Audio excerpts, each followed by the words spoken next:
Ibu, bapak penting. Karena wajah itu jendela hati. Jagalah hatimu. Karena hatimu terpancar di wajahmu. Kalau hati terjaga dan bersih, insya Allah wajahnya terpancar bersih. Kalau hatinya agak berdebu, wajahnya. Maaf ini, mohon maaf. Ini jadi saya potong ceritanya sedikit. Saya ini heran hadirin. Kemarin yang lagi heboh tuh, ada pondok pesantren. Katanya pondok. Imamnya perempuan. Khotibnya perempuan. Softnya jamaahnya campur lanang wedok. Campur. Hati saya mikir, wah kalau imamnya perempuan jamaahnya tambah khusyuk insya Allah ini. Engki. Khusyuk apa nah? Matanya yang khusyuk. Sudahlah, kita tidak boleh munafik. Orang perempuan kalau ada di depan kita, setannya ada di pantatnya hadirin. Udah usah ketawa sampean. Pada lebih. Loh, memang begitu dalam satu keterangan. Kalau perempuan itu di depan kita, maka setan akan duduk di pantatnya supaya mata kita langsung jelup langsung. Tidak mungkin, enggak beb, saya lihat kakinya, lecek. Ayo terus terang. Mohon maaf lu ini. Lalu bagaimana? Kita ini sholat laki-laki, imamnya perempuan. Khusyuk memang. Khusyuk ya. Apanya yang khusyuk? Matanya khusyuk. Subhanallah melihat. Ya apa ini? Ayo melihat pantatnya perempuan yang di depan tadi itu. Subhanallah. Enggak beb, saya enggak begitu. Terserah sampean. Ya, saya hanya menyampaikan. Itulah godaan wanita bagi laki-laki. Kalau dari depan bagaimana? Itu ada keterangannya. Kalau kita melihat wanita dari depan maka setan duduk di dadanya hadirin. Sudah langsung fokusnya itu sudah. Nah makanya hati-hati. Loh bagaimana? Sholat kok dikumpul laki perempuan softnya campur semuanya. Bagaimana mau khusyuk? Wong kita sama-sama laki saja nggak khusyuk kadang-kadang. Nih kita sholat nih. Laki semua, jamaahnya laki-laki. Di depan pakai sarung BHS. Ayo. Arya BHS excellent ya. Peto saya keter ya. Langsung nyantol seharganya itu. Peto saya keter ya. Lihat sebelahnya klasik. BHS klasik. Aduh, 2 seket kan. Sebelahnya lagi merek tidak terkenal, merek kecoa. Loh, ini sama-sama lakinya, tidak khusyuk sholat kita. Laki-laki semua padahal. Bagaimana kalau di depan kita perempuan? Makanya hati-hati ibu-ibu.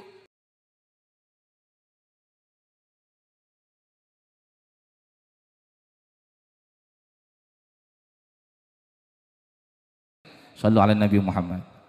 Sallu ala Nabi Muhammad. Sallu ala Nabi Muhammad. Para hadirin hadirat yang dimuliakan Allah Subhanahu wa taala, sebelum kita dengarkan mauidhah hasanah sekaligus nanti kita tutup dengan kita aminkan doa maulid, maka sebelumnya kita dengarkan dahulu sebagaimana biasa kajian ta'lim daripada kitab Wasailul Wusul ila Syamil Rasul yang akan disampaikan oleh guru kita Al-Habib Taufik bin Muhammad Barakubah. Kepada beliau waktu dan tempat kami persilahkan. Sallallahu alaihi Nabi Muhammad. Yang belakang jelas ya?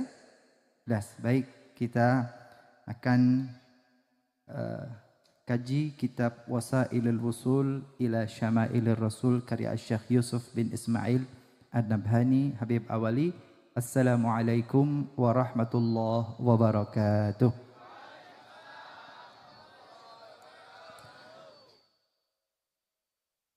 Bismillah walhamdulillah wassalatu wassalam ala rasulillah sayyidina wa nabiyyina Muhammad bin Abdillah wa ala alihi wa sahbihi wa man walah wa la hawla wa la quwwata إلا بالله العلي العظيم. سبحانك لا علم لنا إلا ما علمتنا إنك أنت العليم الحكيم. وتب علينا إنك أنت التواب الرحيم. رب اشرح لي صدري ويسر لي أمري واحلل عقدة من لساني يفقه قولي. اللهم أرنا الحق حقا وارزقنا اتباعه وأرنا الباطل باطلا وارزقنا اجتنابه. اللهم ولا تجعل مصيبتنا في ديننا ولا تجعل الدنيا أكبر همنا ولا مبلغ علمنا ولا تسلط علينا بذنوبنا من لا يخاف منك ولا يرحمنا. اللهم اجعلنا ممن يستمعون القول فيتبعون أحسنه برحمتك يا أرحم الراحمين. آمين اللهم آمين. Tafdhili wa ihtirami yang saya hormati dan yang saya muliakan, segenap para habaib, segenap para alim, ulama, segenap para umara, nakhussu bidzikir al-habib Abdurrahman bin Hashim Baragabah, Gus Rafi'ul Hamid bin Abdurrahim bin Ahmad Syadzili, Khadimail Majlis, Gus Abdul Qadir bin Ahmad Syadzili, Dhaiful Halaqah Al-Habib Muhsin bin Al bin Hamid, segenap para habaib, para alim, ulama, keluarga besar sahibul hajah, sahibul bait, Abah Haji Supangat, Dima Abah Pangat, Bah? Oh, turun. Segenap hadirin hadirat muslimin muslimat jamaah yang dimuliakan oleh Allah Subhanahu wa taala. Boleh salam sekali lagi? Saya ingin mendengar jawaban salam yang ada di Gang Senggol. Bu, jawab salam ya. Yang ada di Gang Senggol, yang ada di ini di garasi ini, yang ada di tempat paling utama VIP. Tapi yang VIP kalah dengan yang dapat fasilitas sego kucing di situ. Kenyang di situ ya? Kenyang? Ayo, kalau kenyang saya pengen dengar jawab salamnya ya. Hadirin hadirat, assalamualaikum warahmatullahi taala wabarakatuh. Sip. Alhamdulillah, semoga yang jawab salam dengan suara terdengar diberikan panjang umur, rezeki yang banyak barakah, halalan thayyibah, segala niat hajat munajat diijabah, diqabul oleh Allah Subhanahu wa taala. Amin Allahumma. Oke, hadirin hadirat, masih di Al-Faslus Sabi', pasal yang ketujuh tentang Rasul sallallahu alaihi wasallam yang nampak di wajah beliau ketika wajah beliau tampak marah ataupun berbahagia.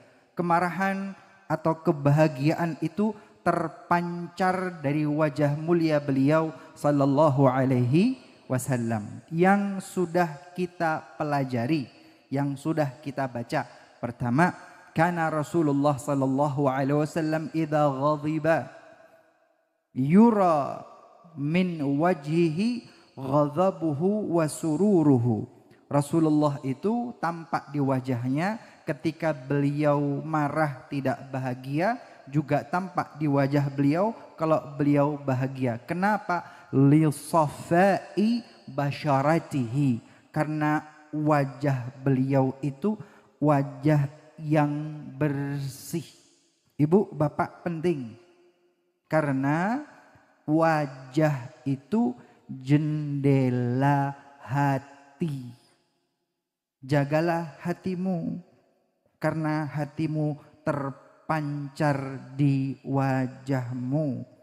Kalau hati terjaga dan bersih, insya Allah wajahnya terpancar bersih. Kalau hatinya agak berdebu, wajahnya agak nggak enak dipandang gitu ya. Oke. Jaga hati.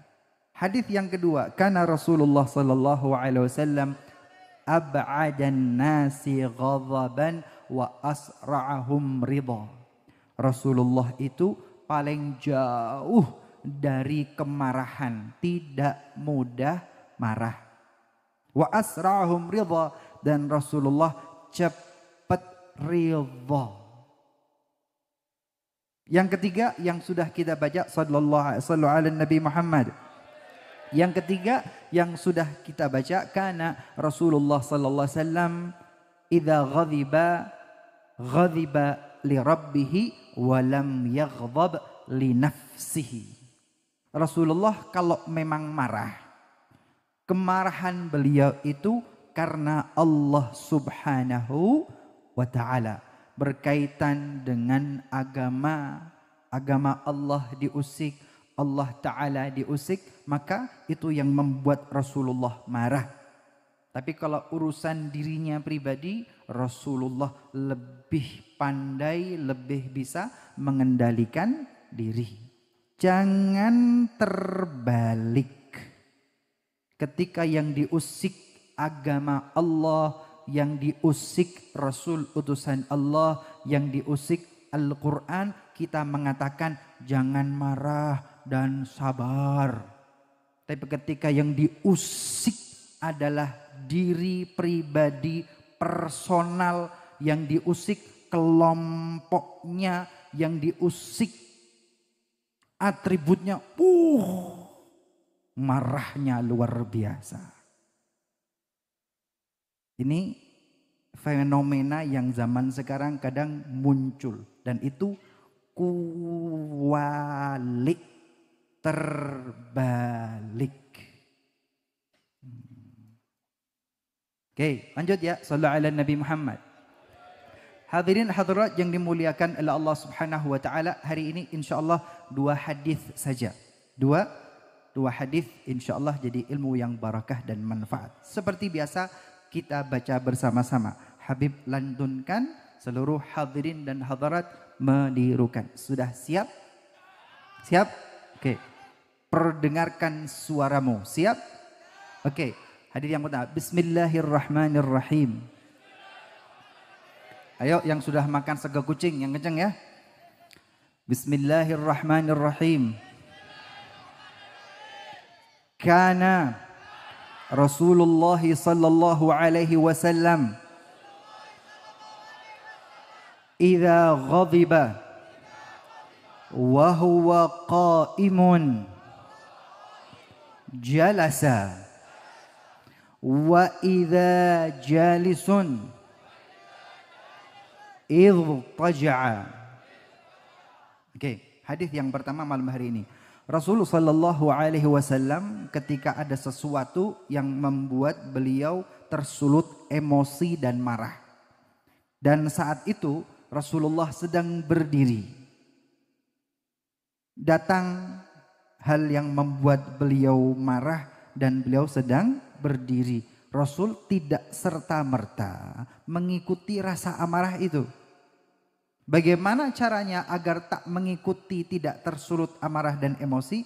Ketika beliau berdiri maka jalasa, maka Rasul sallallahu alaihi wasallam mengubah posisinya menjadi duduk. Kalau berdiri maka duduk. Nah, kalau beliau dalam posisi duduk, ada hal yang membuat beliau marah, maka beliau ubah posisinya yang dari duduk berubah menjadi rebahan.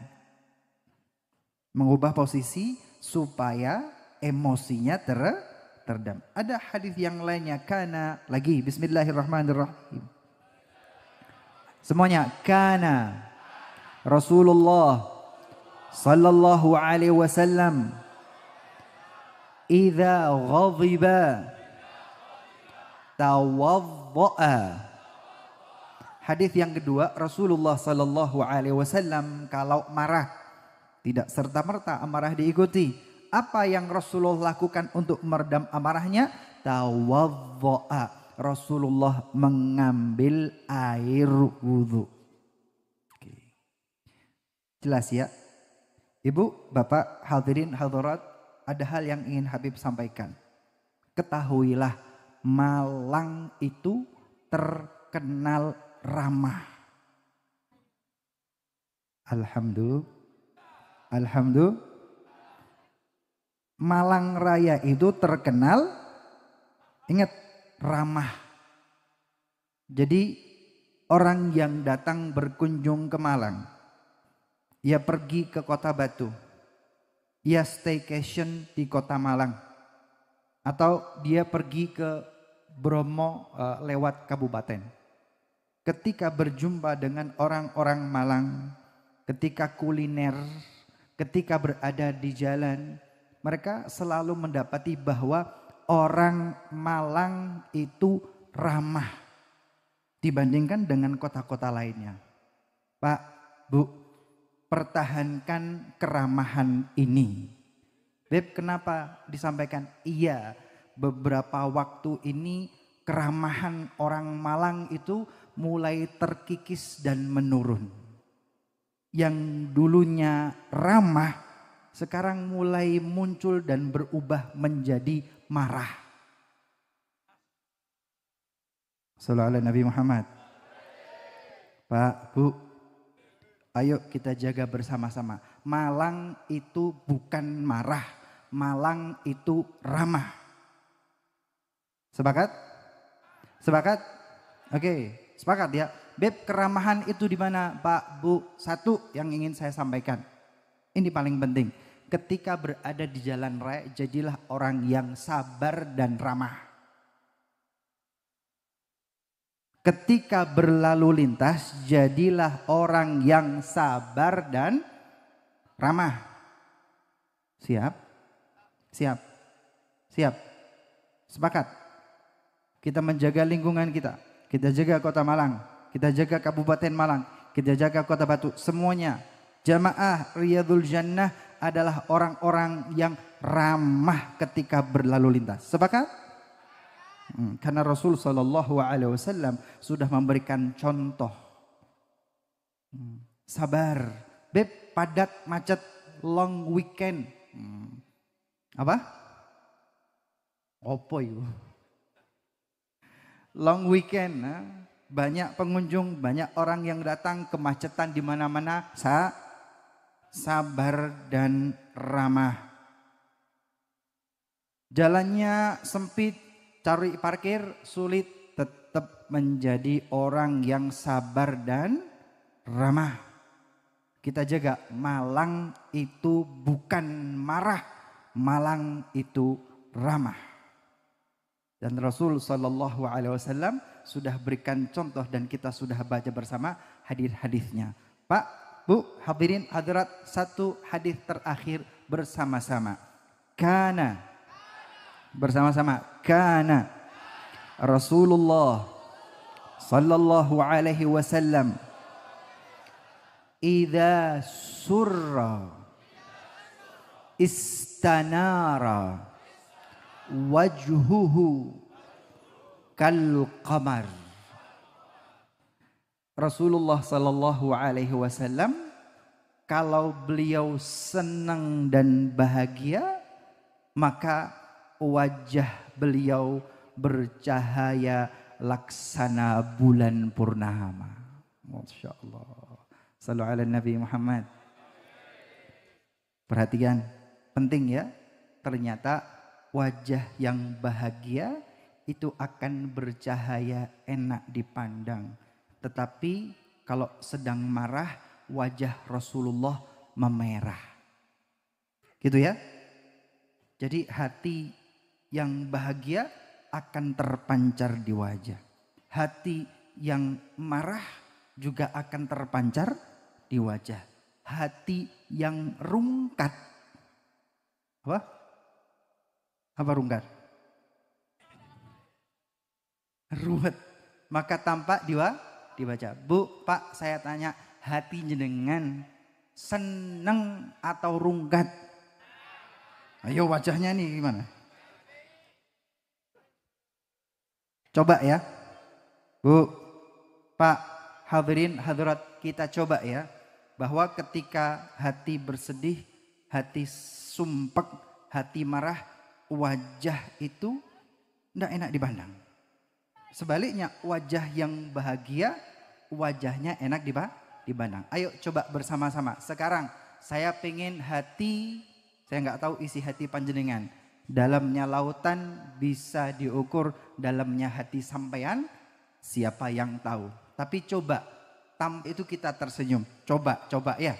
Coba, sekarang coba semuanya tampakkan wajah yang cemberut, merengut, kemudian lihat wajah teman-temannya seperti apa. Coba ya. Coba bersama-sama ya. Coba ya. Coba ayo. 1, 2, 3. Merengut. Lu malah guyu.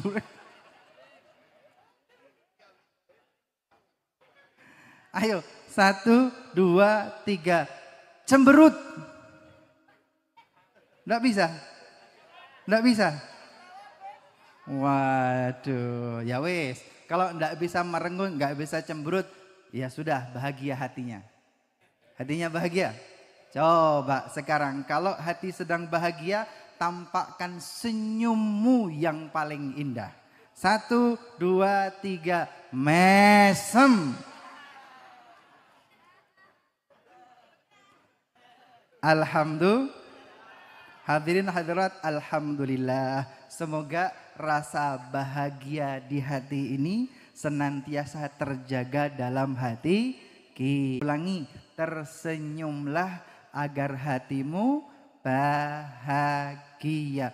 Jangan menunggu hatimu bahagia untuk tersenyum. Karena yang membuat hatimu bahagia adalah senyummu sendiri. Setuju? 1, 2, 3. Mesem. Alhamdulillah. Kami ucapkan terima kasih matur nuwun dumateng kuasa ilil wusul ila syamil rasul. Masya Allah, mudah-mudahan nasihat-nasihat ilmu-ilmu yang beliau sampaikan dapat menambah rasa cinta kita kepada Rasulullah sallallahu alaihi wasallam, semakin meniru akhlak daripada Rasulullah sallallahu alaihi wasallam, tidak gampang emosi, nggih, tidak gampang marah, mudah memaafkan, dan jadilah orang yang gampang tersenyum.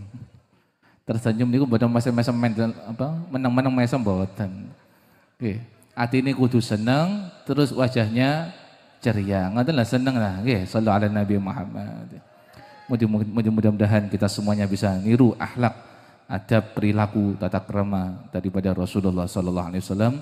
Mudah-mudahan guru kita Al-Habib Taufik Allah memberikan sehat wal afiyah, Allah memberikan panjang umur fi taatillah wa fi taati Rasulullah sallallahu alaihi wasallam. Amin Allahumma amin. Hadirin hadirat yang dimuliakan Allah Subhanahu wa taala, monggo sareng-sareng kita mirengaken mauidhah hasanah yang akan disampaikan oleh Al-Habib Muhsin bin Ali bin Hamid. Masya Allah, beliau telah hadir di tengah-tengah kita sudah lama. Saya kangen dengan beliau, dan juga guru kita Gus Rahim sering menghaturkan kepada saya, beliau yai niku, abah niku sayang dumateng Habib Muhsin niki. Masya Allah, mudah-mudahan silaturahim ini akan terus sambung ila yaumil qiyamah. Monggo sareng-sareng kita mirengaken nasihat mauidhah hasanah yang akan disampaikan oleh guru kita Al-Habib Muhsin bin Ali bin Hamid kepada beliau. Waktu dan tempat, fadlal fa'alikum masykurah. Sallallahu Nabi Muhammad.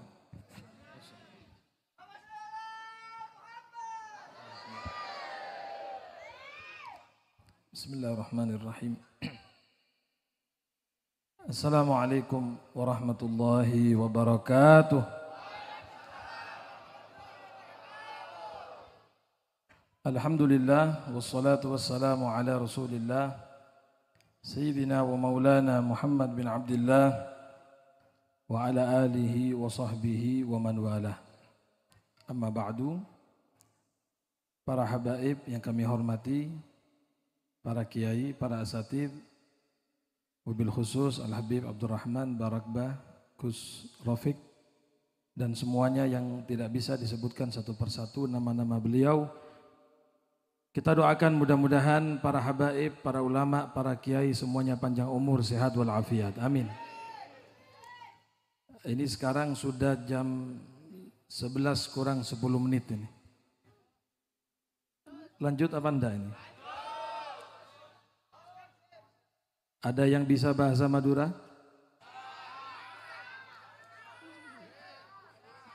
Coba. Sallallahu ala Muhammad. Hadirin hadirat yang dirahmati Allah. Panjenengan kalau hadir majelis seperti ini, yang dibacakan sholawat Nabi. Nggih. Kalau bisa, setiap kita membaca sholawat Nabi, niatkan pahalanya juga untuk orang tua kita. Terutama orang tuanya yang sudah meninggal dunia. Saya ulangi, para rawuh hadirin hadirat, diusahakan setiap panjenengan hadir majelis maulid apapun, baca salawat Nabi, niatkan, ya Allah, saya kirimkan salawat ini kepada orang tua saya. Ya Allah, saya hadiahkan salawat ini kepada ibu saya. Sebutkan nama ibunya. Sebutkan nama orang tua kita.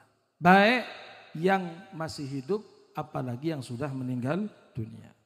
Kenapa seperti itu? Moga didengarkan semuanya. Al-Imam Hasan Al-Basri radhiyallahu anhu, beliau itu pernah didatangi oleh seorang ibu separuh baya. Lalu ibu itu mengatakan, wahai Imam Hasan, saya punya anak perempuan sudah meninggal dunia. Dan saya kepingin bisa mimpi anak saya. Ayo dengarkan semuanya, cerita ini sampai tuntas. Jangan cerita separuh Anda berdiri, jangan. Nanti tidak nyambung ceritanya ini. Kata Imam Hasan, baik, kalau kamu ingin bermimpi anak kamu yang sudah meninggal, kamu bangun malam, qiyamul lail, lalu sholat 4 rakaat. Masing-masing baca surat Al-Fatihah dan Alhaakumut Takatsur. Jadi setelah Al-Fatihah baca surat Alhaakumut Takatsur 1 kali. Setelah 4 rakaat kamu sholat, kata Imam Hasan, kamu tidur. Nah, sebelum tidur itu kau banyak baca selawat kepada Rasulullah sampai tertidur. Insya Allah, kata Imam Hasan, kamu akan bermimpi anak perempuan kamu itu. Singkat cerita, para rawuh, dilakukan oleh ibu tadi. Ibu tadi sholat 4 rakaat, Al-Fatihah dan surat Alhaakumut Takatsur. Lihat anak perempuannya dibelenggu di dalam kubur itu. Diikat tangannya, diikat kakinya, diazab oleh Allah Ta'ala melalui malaikat. Maka bersedih ibu ini. Ya Allah, kalau tahu anak saya gak mimpi anak saya. Dia mimpi anaknya diazab di kubur. Wallahu alam. Ya mungkin anak tadi itu, anak perempuan tadi selama di dunia suka buka aurat, mungkin. Ya, kadang-kadang sekarang banyak perempuan sudah besar tapi bajunya kekecilan. Kelampina kena gelu. Iya. Ada ketela kabeh. Bujel ketela. Betul apa betul? Ah, yang betul ini ngetela rupanya. Lah ya apa sih? Orang sudah besar kok pakai bajunya kekecilan. Kelihatan ketat sekali. Ketat sekali. Makanya saya ini mohon maaf.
Maaf ini, mohon maaf.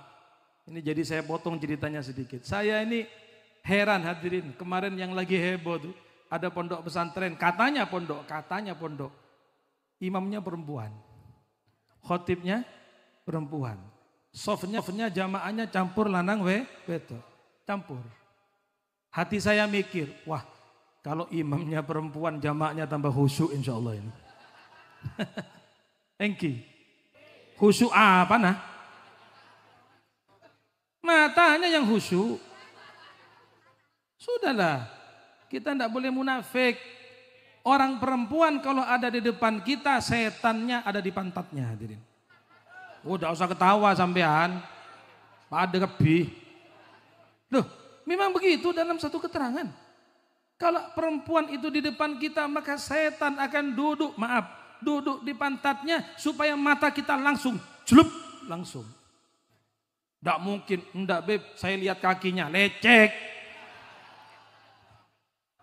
Ayo terus terang. Mohon maaf loh ini. Lalu bagaimana? Kita ini sholat laki-laki, imamnya perempuan.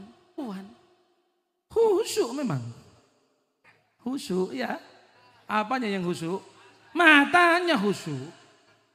Subhanallah melihat. Ya apa ini? Ayo melihat pantatnya perempuan yang di depan tadi itu. Subhanallah. Enggak beb, saya enggak begitu. Terserah sampean. Ya, saya hanya menyampaikan. Itulah godaan wanita bagi laki-laki. Kalau dari depan bagaimana? Itu ada keterangannya. Kalau kita melihat wanita dari depan maka setan duduk di dadanya hadirin. Sudah langsung fokusnya itu sudah. Nah makanya hati-hati. Loh bagaimana? Sholat kok dikumpul laki perempuan softnya campur semuanya. Bagaimana mau khusyuk? Wong kita sama-sama laki saja gak khusyuk kadang-kadang. Nih kita sholat nih. Laki semua, jamaahnya laki-laki. Di depan pakai sarung BHS. Ayo.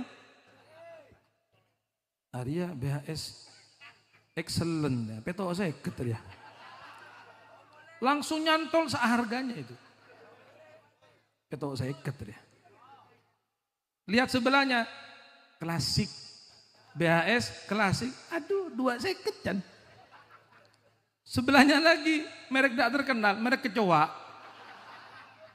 Loh, ini sama-sama lakinya, tidak khusyuk sholat kita. Laki-laki semua padahal. Bagaimana kalau di depan kita perempuan? Makanya hati-hati ibu-ibu, jaga anaknya, auratnya dijaga.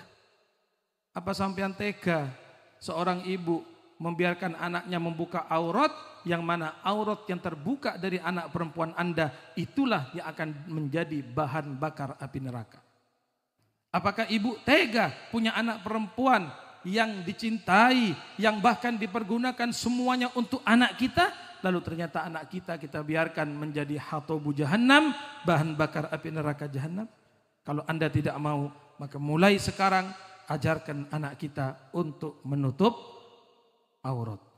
Ikuti ketentuan agama, ikuti ketentuan syariat. Baik, kembali kepada cerita awal. Mungkin anak perempuan itu diadab, dibelenggu di dalam kuburnya karena dosa-dosa yang dilakukan oleh anak perempuan itu. Maka besok paginya hadirin hadirat, si perempuan ini, si ibu ini datang kepada Imam Hasan sambil menangis.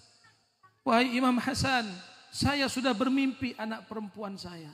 Tetapi ternyata anak perempuan saya diazab di kuburnya. Tangannya diikat, kakinya diikat, dicambuk oleh malaikat. Maka kata Imam Hasan, ibu sekarang kamu keluar, kamu ambil makanan atau kamu ambil uang, kamu sedekahkan. Niat supaya Allah meringankan azab anak perempuan kamu. Subhanallah. Ini ajaran ulama. Sampean kalau ada pikiran ndak enak, sumpek sodako sampean. Oke, sodako. Lo betul ini. Ya, kita punya anak, punya anak sakit-sakitan. Ya kan? Sakit. Nanti anak pertama sembuh, anak kedua sakit lagi. Anak kedua sudah sembuh, anak ketiga sakit lagi. Istri pertama sembuh. Hah? Apa? Enggak, istrinya sakit. Lah iya, sembuh. Terus? Nah, kalau sudah seperti ini, berarti tandanya apa? Sampean kurang sodako. Tidak usah bohong, faktanya begitu kok. Faktanya begitu Pak. Kita ini kata orang Inggris, angok-ngok. Bahasa Inggris. Pegel. Pengemis jam 6 pagi depan rumah kita. Assalamualaikum. Langsung tuan rumah lihat jam. Tak ngabos jematan. Maaf, orangnya ada. Si ngomong setan. Tidak senang ada orang datang ke rumahnya. Tidak senang orang ngemis. La ilaha illallah. Bu, pagi-pagi sedekah kata Nabi. Pagi sedekah. Kenapa? Kalau pagi Anda bersedekah, maka dalam satu hari itu tidak akan turun bala kepada Anda. Iya, itu pesannya Habib Abdullah Al-Haddad. Sahibur Ratib berpesan begitu. Sedekah sampean yang banyak. Jangan pelit, cer. Jangan medit. Anda ngasih berapa sih? Paling 2.000. Kak kira 5.000, kak kira. Tidak mungkin, istilah. Sampean berapa? 1.000. Wah ini jujur ini ya. Insya Allah. Kita ini kalau bawa uang 50.000. Dengarkan Pak, Bu. Sampean bawa uang 50.000 ke mall, ke Matos, ke mall. Kayak tidak ada harganya 50.000 itu. Iya apa enggak? Corak sekoni. Beli teh ini 12.500. Parkirnya 10.000. Beli ini habis sudah uangnya. 50.000 ke mall sedikit. Tapi kalau 50.000 dibawa ke masjid, wakeh. Buahnya itu 50.000. Kenapa? Karena kita biasanya 2.000. Apa 20.000 sampean? Ya. Sallallahu alaihi Muhammad. Bakiru bisadaqah. Ayo pagi-pagi kita bersedekah karena bala tidak akan melampaui sedekah Anda. Kalau Anda sedekah di pagi hari sampai malam sampai paginya Allah menjaga kita dari bala. Amin ya rabbal. Kata Imam Hasan, Bu, sampean sekarang keluar sedekah. Bersedekah niatkan supaya Allah meringankan azab daripada anak Anda. Baik, keluar perempuan itu, dia mengambil gandum, dia sedekahkan atas nama anaknya yang sudah meninggal dunia. Lalu hadirin yang dirahmati Allah.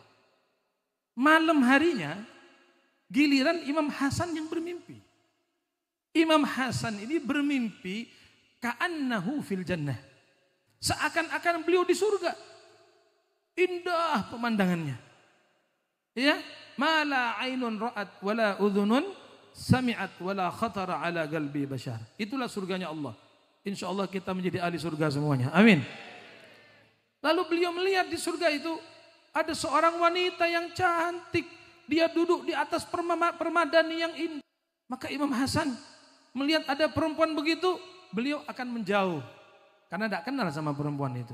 Tetapi tiba-tiba perempuan itu mengatakan, wahai Imam Hasan, ala ta'rifuni? Imam Hasan, tidak usah lari, jangan pergi. Kamu kenal enggak saya? Kamu tahu enggak saya? Kata Imam Hasan, saya tidak kenal kamu. Maka perempuan itu mengatakan, saya adalah anak perempuan dari ibu yang datang kepada Anda tadi pagi. Loh, kata beliau, tidak keliru dah. Karena ibu kamu mengatakan kamu diazab, dikubur kan? Kamu disiksa, kamu dibelenggu, kamu diikat. Lah kok sekarang kamu ditempatkan seperti ini di surga. Duduk di atas permadani yang indah. Apa kata beliau? Nah ini yang inti daripada yang saya sampaikan ini. Katanya wanita itu, betul. Naam, tadi sore kami masih diazab. Kata perempuan ini, di pekuburan kami ini ada 550 orang yang semuanya diazab di kuburnya. 550 orang semua diazab di kuburnya. Tetapi tadi sore kata perempuan ini, ada seorang laki-laki lewat di depan pemakaman kami. Lewat di depan kuburan kami, lalu laki-laki itu membaca salawat kepada Rasulullah. Satu kali dia baca salawat. Lalu setelah dia baca salawat, lalu dia hadiahkan pahala salawat itu kepada kami semua ahli kubur. Maka ketika laki-laki tadi mengirimkan hadiah, memberikan hadiah kepada kami solawat, saat itu juga ada suara yang mengatakan, malaikat, angkat azab kubur dari 550 orang ini. Angkat, jangan diazab mereka lagi. Kenapa? Karena ada satu orang laki-laki lewat di depan mereka bersalawat kepada Nabi Muhammad dan dihadiahkan kepada ahli kubur. Hadirin sallallahu alaihi Muhammad. Coba panjenengan dari awal sampai nanti akhir, berapa banyak sudah salawat yang kita baca? Berapa ratus salawat Anda tidak merasa ini? Sampai kalau di rumah gak kira mau salawat, paling ngomong HP. Paling tolong satu sih koncone. Aduh rek koncone, koncoku, aduh pegatan dari ini. Ayo. Itu kan kerjaan kita di rumah, duduk, jagongan, main remi sampai subuh. Alhamdulillah barokahnya majelis Riyadul Jannah. Malam ini baca solawat. Sallallahu alaihi Muhammad. Kalau satu solawat yang dihadiahkan kepada beliau orang yang meninggal tadi, diangkat azabnya. Lalu berapa banyak solawat yang kita baca malam ini?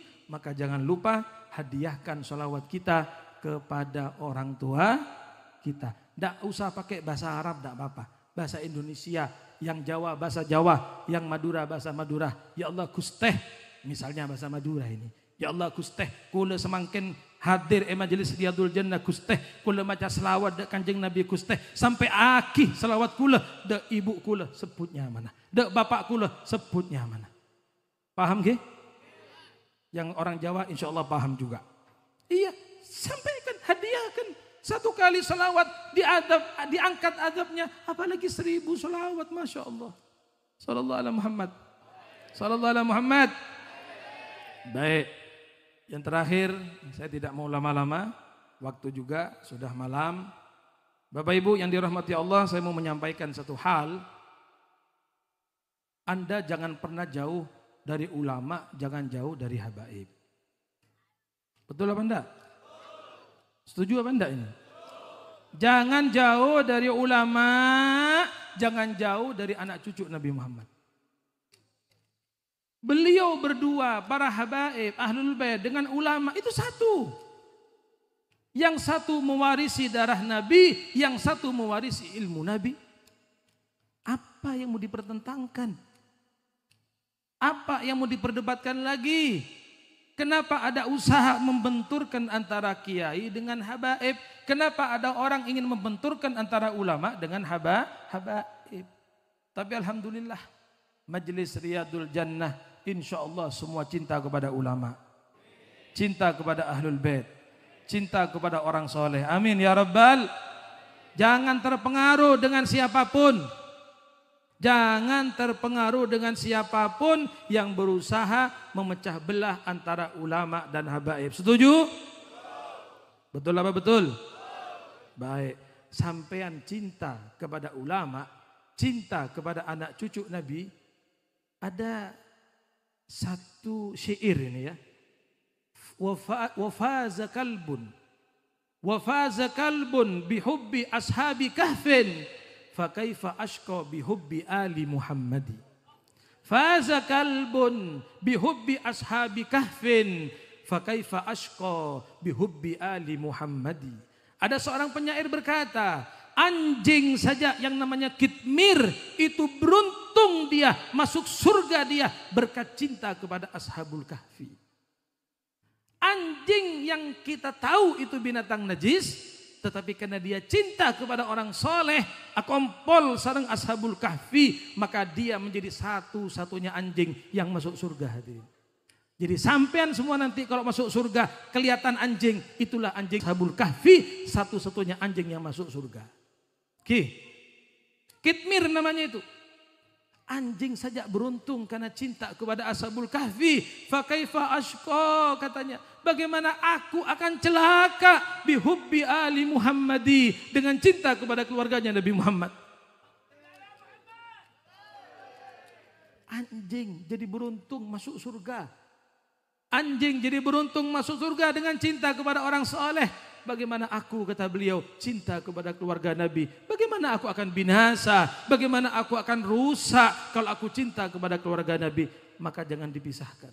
Ayo cinta ulama, cinta orang soleh, cinta anak cucu Nabi Muhammad SAW.